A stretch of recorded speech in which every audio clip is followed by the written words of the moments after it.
తెలంగాణలో 22A భూముల వ్యవహారం హాట్ టాపిక్గా మారింది. దీనిపై ప్రతిపక్ష బీఆర్ఎస్, బీజేపీలు ప్రభుత్వంపై తీవ్ర విమర్శలు చేస్తున్నాయి. మంత్రి పొంగులేటి ఆస్తులపై శ్వేతపత్రం విడుదల చేయాలంటూ బీజేపీ డిమాండ్ చేస్తే 30% ప్రభుత్వంగా మారింది అని హరీష్ రావు విమర్శలు చేశారు. అయితే ప్రతిపక్షాలకు మంత్రి పొంగులేటి కూడా ఘాటుగా కౌంటర్ ఇచ్చారు.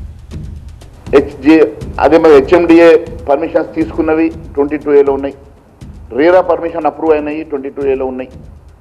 అంతేకాదు సర్ప్రైజింగ్లీ బ్యాంక్ డాక్యుమెంట్స్ అన్ని రకాలుగా పరిశీలన చేసి బ్యాంకులో లోన్ అప్రూవల్ అయినటువంటి ప్రాపర్టీస్ కూడా ఈరోజు 22Aలో పెట్టారు. లక్షల కోట్ల విలువైనటువంటి భూములు ఈరోజు 22Aలో పెట్టి ఒక కొత్త దందాకి తెరదీసినట్టు మాట వాస్తవం కాదని అడుగుతా ఉన్నాను. ఈ తెలంగాణ రాష్ట్రంలో భూముల మీద బాగా అవగాహన ఉండి డాక్టరేట్ చేసినటువంటి ఏకైక నాయకుడు రేవంత్ రెడ్డిగా ఇవాళ చరిత్రకి ఎక్కిండు. ఆయన మాటల్లో అంటాడు, భూముల గురించి మీకేమెరకనే, భూముల మీద నాకెరక, నేను నా ఆఫీస్లో ఉంటే నా దగ్గర 100 మంది పనిచేస్తూ ఉంటారు, నేను ఎన్ని ఆర్టీ యాక్ట్లు వేసినా ఎంతమందికి నేను వచ్చేసినా అని చెప్పి వారే స్వయంగా చెప్తారు. కాబట్టి వేలంపాట రియల్ ఎస్టేట్ బ్రోకర్ అనుకుంటున్నాడు రేవంత్ రెడ్డి గారు.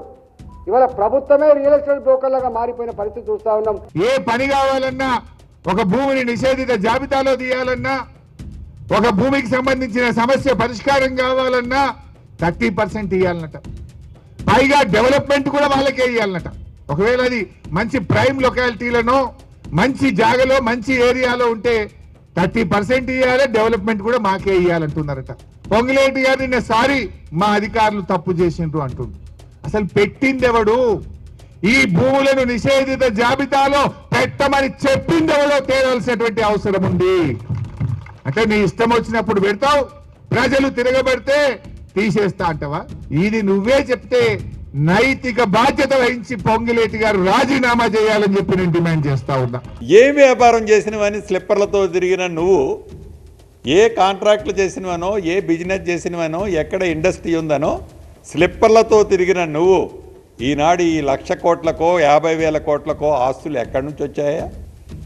ఎప్పుడు మా ముఖ్యమంత్రి గారు అన్నట్లు ఎదగటం కాదు, ఇది కూడా ఉపయోగించమన్నట్లు మాట్లాడేదానికి ఒక హద్దు.